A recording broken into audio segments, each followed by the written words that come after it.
अस्सलाम वालेकुम नाजरीन, मैं हूं आपका मेज़बान अली उस्मान भट्टू और आप देख रहे हैं पीएसबी केजी न्यूज़। नाजरीन, कुछ मजीद खबरों और अपडेट्स के साथ आपकी खिदमत में हाजिर हुआ हूं। और आपको पता है कि अब बाकायदा जंग छिड़ चुकी है, क्योंकि पहले तो इसराइल ने हमला किया ईरान पर और उसके बाद ईरान ने बड़ा भरपूर जवाब दिया रात के। और सुबह पता चला कि इसराइल का बहुत ज़्यादा नुकसान हुआ है। तो बात करेंगे कि क्या नुकसान हुआ वहां पर और अब आगे चीज़ें किस तरफ जा रही हैं, क्योंकि एक तरह से कह लें कि सूरत बड़ी संजीदा हो चुकी है। तो उस पर तफसील से हम लोग बात करेंगे और फिर आज कह लेंगे पाकिस्तान के अंदर भी दो अहम इवेंट्स हैं पीटीआई के हवाले से। एक तो पीटीआई का पेशावर जलसा, जो कि कह लें कि कारकुनान को मोबिलाइज करने के लिए, खान साहब की रिहाई के लिए, और पता चला है कि अली अमीन गंडापुर ने आज वहां पर तकरीर भी करनी है। तो उसकी तफसीलात आपके सामने रखेंगे। और साथ ही साथ पीटीआई एक डीसी वाशिंगटन के अंदर अमेरिकन जो कह लें कि आप ओवरसीज पाकिस्तानी है या जो पीटीआई के साथ जुड़े हुए हैं, वो एहतजाज करने जा रहे हैं असम मुनीर साहब के खिलाफ। तो उस हवाले से भी बात करेंगे। लेकिन व्लॉग का आगाज करते हैं ईरान की जो लेटेस्ट अपडेट्स हैं वहां से, क्योंकि मैं आपको बताता हूँ। एक तो मैंने जिस तरह कल के व्लॉग में भी आपको बताया था कि इसराइल ने जिस तरह हमला किया ईरान पर, और ये पहले भी तवक्को की जा रही थी। खैर, उसमें ईरान का बहुत ज्यादा नुकसान हुआ, खासतौर पर उनके आर्मी चीफ या उनके कुछ एटॉमिक साइंटिस्ट जो उसमें शहीद हुए, और भी उनकी कह लें कि कुछ इस तरह के शख्सियात की शहादत की इतला मिली, जो कि ईरान के लिए एक बड़ा नुकसान था। अब जब इसराइल ने ये किया तो उसके बाद ईरान ने सुर्ख झंडे भी लहराए और उन्होंने ये फैसला किया कि उनकी जानिब से जवाब दिया जाएगा। ईरान ने पहले को तकरीबन कह लें कि 100 एक मिसाइल जो लॉन्च किए थे, वो तो पता चला कि इंटरसेप्ट कर दिए गए थे और वो अपने टारगेट पर नहीं पहुंची। तो बात ये की जा रही थी कि कहाँ इसराइल की टेक्नोलॉजी, तो ईरान उसका मुकाबला नहीं कर पाएगा। तो इस तरह की कुछ खबरें थी।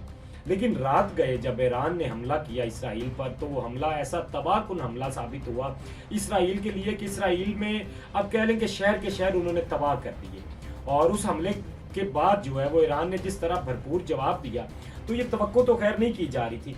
लेकिन इसराइल हमेशा से एक हरकत जो करता है ना, एक बहाना बनाता है कि इस यहाँ पर जी एटॉमिक ये जो वेपन बना रहे हैं, या कोई भी इस तरह का बहाना बना के वो किसी भी मुल्क पर हमला कर देता है। पहले इराक के साथ उन्होंने ये कुछ किया, अब ईरान के अंदर भी उन्होंने एक बहाना बनाया जी कि ये अपनी न्यूक्लियर पावर जो है बढ़ा रहे हैं और न्यूक्लियर वेपन ये बना रहे हैं, तो इसीलिए उन्होंने ये बहाना बनाकर अटैक कर दिया।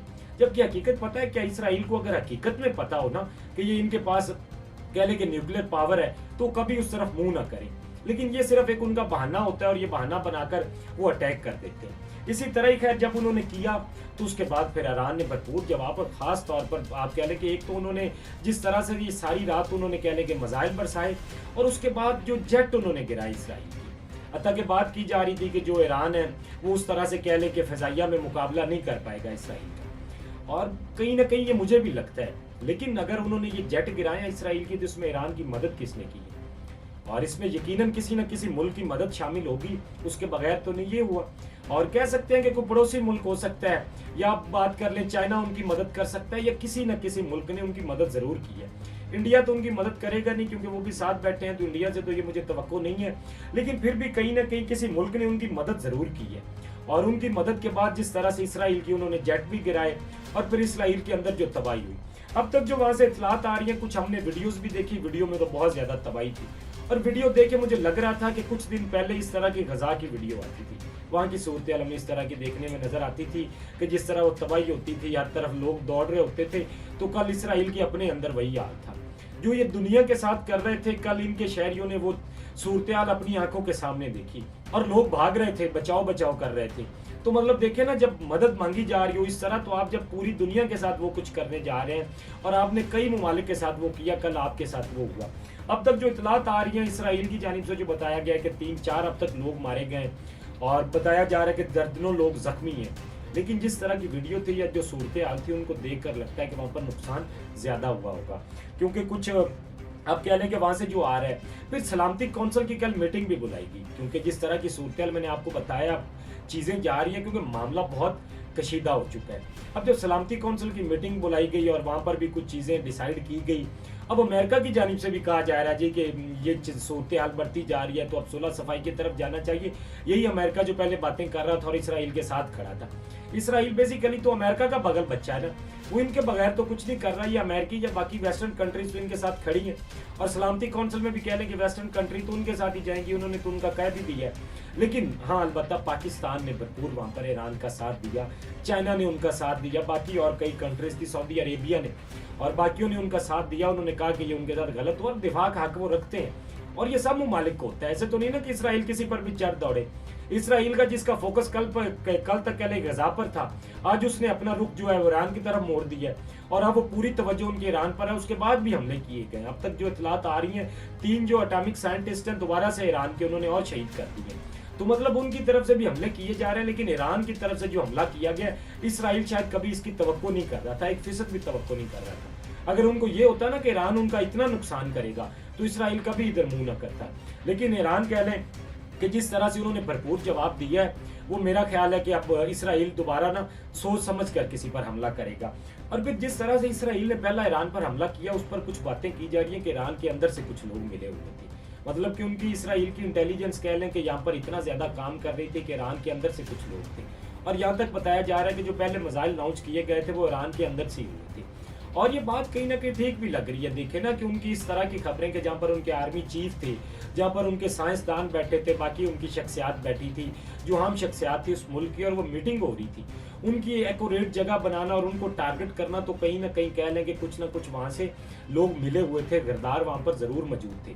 लेकिन फिर उसके बाद आप कह लें कि ईरान अब जिस तरह से लड़ रहा है, यकीन मानने के ईरान सिर्फ जज्बा ईमानी से लड़ रहा है।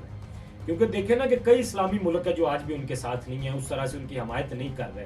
ठीक है, कुछ ने उनका साथ दिया, आज भी कुछ जो है उनका साथ नहीं देते।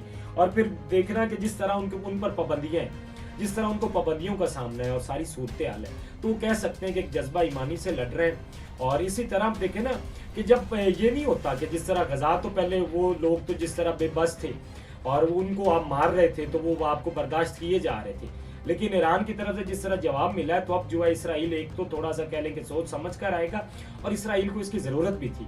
बहरहाल ईरान की जानिब से जो अपडेट्स थी मैंने आपके सामने रखी हैं। अच्छा, ये तो कुछ सूरत मैंने ईरान के हवाले से आपसे रखी है कि जो अब तक अपडेट्स आ रही है, पाकिस्तान के अंदर एक बहुत ज्यादा बात की जा रही है। और वो बात क्या की जा रही है कि इमरान खान का इस पर ट्वीट नहीं आया। अब तक जो ईरान की सूरत हाल या कह लें कि इसराइल और ईरान के दरमियान चल रही है, कुछ टॉन्ट किस्म के या कुछ कह लें, मैं उनको अब क्या कहूँ, मुझे तो ये भी नहीं समझ आ रही कि उनके लिए अल्फाज क्या इस्तेमाल करूँ कि वो ये बार बार पूछ रहे हैं जी कि इमरान खान का ट्वीट नहीं आया। कुछ स्क्रीन शॉट्स लगाकर भी कह लें कि ऊपर तहरीरें लिख रहे हैं। तो अकल के अंदर एक बात सोचनी चाहिए कि इमरान खान के पास कोई डिवाइस नहीं है, वो बंदा जेल के अंदर बैठा है और वो अपना ट्विटर हैंडल खुद नहीं चला रहा। हाँ, जब जाके उससे कोई मिलेगा, को खान साहब बयान देंगे, वो बाहर आके बताएगा तो वो ट्वीट भी हो जाएगा। या तो होता ना कि खान साहब बाहर बैठे होते और वो इस पर नहीं बोले, तो आपका ये बनता था। और एक हफ्ता हो गया खान साहब से मुलाकात तो करवाई नहीं है, कुछ जाके खान साहब से मिला तो है नहीं। तो खान साहब को अंदर बैठे गायब का इल्म हो गया कि बाहर क्या सूरत हाल चल रही है, या खान साहब के पास अपने हाथ में डिवाइस है कि उन्होंने वो ट्वीट नहीं किया जो आपको लग रहा है कि खान साहब का ट्वीट नहीं आया। मतलब जो पीछे से कमांड मिलती है आप लोग बोलना शुरू कर देते हैं, कॉमन सेंस भी अपनी इस्तेमाल नहीं करते। हाँ, अब अगर कोई मुलाकात होगी, जब खान साहब को जाके बताया जाएगा तो वो जरूर इस पर अपना मौकफ देंगे और वो ट्वीट भी किया जाएगा। पहले भी कुछ इस तरह की होती है सूरत हाल, तो उस पर हमेशा खान साहब बोलते हैं। और क्यों खान साहब का बोलना इतना जरूरी, जो आपके बाहर लीडर बैठे हैं वो क्यों नहीं बोल रहे। और अगर मियां साहब की बात करें, मियां साहब जिनके बारे में कहा जाता था, मियां साहब जब पाकिस्तान पर हमला किया हिंदुस्तान ने, तो मियां साहब उसका जवाब मोदी को तो नहीं दे सके। हाँ ठीक है, बाद में जब इंडिया के अंदर हादसा पेश आया तो तब मियां साहब ने बड़ी जल्दी ट्वीट कर दिया। अच्छी बात है, करना चाहिए, लेकिन जब वो हमला कर रहे थे तो आप उसको भी तो कंडेम कर सकते थे ना। तब मियां साहब सोए हुए थे। और क्या मियां साहब का ये जो बाकी बाहर लीडरान बैठे हैं उनका इस पर कोई मौकफ आया है? या तो जो बाहर बैठे हैं जाके उनसे कहे ना कि आप इस पर अपना मौकफ दें। जो बाहर बैठे हैं उनसे पूछा नहीं जा रहा। एक बंदा जेल के अंदर बैठा है और कह रहे हैं जी उनका ट्वीट नहीं आया। मतलब कहीं ना कहीं आप भी ये समझते हैं कि उनका ट्वीट आना या खान साहब का बोलना बड़ा इंपॉर्टेंट है और उनकी बात अहमियत की हामिल है। तो ठीक है, अगर खान साहब से मुलाकात होगी तो वो जरूर इस पर अपना मौकफ देंगे और ट्वीट भी हो जाएगा। फिर उसके बाद आप देख लीजिएगा कि खान साहब की बात की क्या वैल्यू होती है। तो मतलब इस तरह की बेतुकी बातें करना, मैं तो हैरान हो रहा था कि मतलब पता नहीं लोगों की कॉमन सेंस कहाँ चली जाती। जो कुछ फीड किया जाता है बस नॉन स्टॉप बोलना शुरू कर देते हैं। खैर, ये तो कुछ मैंने आपके सामने सूरत हाल रखी है। पाकिस्तान की थोड़ी सी बात करते हैं। पीटीआई पेशावर के अंदर जलसा करने जा रही है जी, मिथरा के अंदर। वहां पर अली अमीन गंडापुर साहब भी खिताब करेंगे और बाकी भी आज पीटीआई के कह लें कि बड़ी तादाद में लोग वहां पर पहुंचेंगे। और इस जलसे का मकसद था लोगों को मोबिलाइज करना खान साहब की रिहाई के लिए। और आज अली अमीन गंडापुर का खिताब भी बड़ा इंपॉर्टेंट होगा। वो इसलिए क्योंकि आज वो तकरीर करेंगे और लोगों को कायल करने की कोशिश करेंगे, क्योंकि पीटीआई एहतजाज का प्लान लेकर आ रही है। तो उनकी कोशिश होगी कि लोगों को जरा कायल किया जाए, मोबिलाइज किया जाए पहले की तरह, ताकि लोगों को निकाला जा सके। तो इसलिए आज खैर पीटीआई के लोग वहां पर जमा हो रहे हैं। अली अमीन गंडापुर का जिस तरह मैंने आपको खिताब बताया कि वो बड़ा इंपॉर्टेंट माना जा रहा है। तो देखना होगा कि आज वो क्या गुफ्तगू करते हैं और क्या वाकई वो लोगों को मोबिलाइज कर पाते हैं या नहीं। एक तो ये आ गया। फिर जो दूसरा पीटीआई का इवेंट है वो होने जा रहा है डीसी वाशिंगटन के अंदर।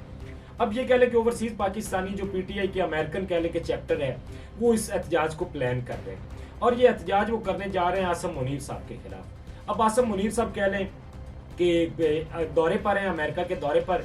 पहले तो ये खैर बात की जा रही थी कि वो उनको दौरे पर ही नहीं जाना चाहिए, जो सारी सूरत चल रही है। बहरहाल वो वहां पर पहुंचे।